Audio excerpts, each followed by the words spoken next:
লাইফটাকে জটিল বানাবেন না। অল্প কয়েকদিনের দুনিয়া এমনিই কেটে যাবে, এটা ওই দিকে যেন না ঠকি, ওইটা খেয়াল রাখবে। ওইখানে ঠকলে সব শেষ, আমও শেষ, সালাও শেষ।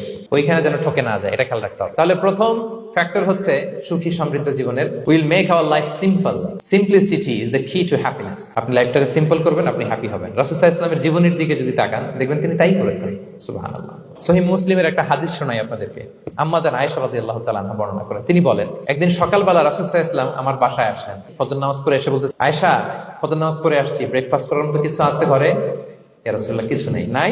ঠিক আছে, আম ফাস্টিং, যাও আমি রোজা রাখলাম, রোজা নিয়ত করলাম। কত ইজি গোয়িং, কত সিম্পল বানিয়েছেন লাইফটা। আচ্ছা, আমরা হলে কি করতাম? একটু মিলাই নিজের সাথে। সাধারণত আমরা যেটা করতাম, আমরা অনেকে রেগে যেতাম। প্রিয় ভাইরা, ঘরে কিছু নাই মানে তুমি আগে জানাবা না আমাকে? হ্যাঁ, গত রাতে বললে তো কিছু নিয়ে আসতে পারতাম। সাধারণত এইভাবেই তো রিয়েক্ট করি আমরা, আগে জানাবা না, কেন আগে বলো নাই? রেগে যেতাম। অথবা বলতাম, আচ্ছা ঠিক আছে, এখন যে একটা কিছু ব্যবস্থা করি, দেখি কিছু পাওয়া যায় কিনা। এরকম অনেক ওয়ে খুঁজতাম।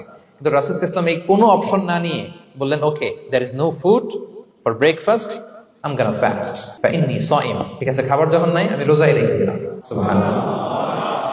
এভাবে তিনি তার লাইফ লিড করেছেন। Make your life simple, you'll be happy. জটিল না করে সহজ করুন, আপনি হ্যাপি হবেন।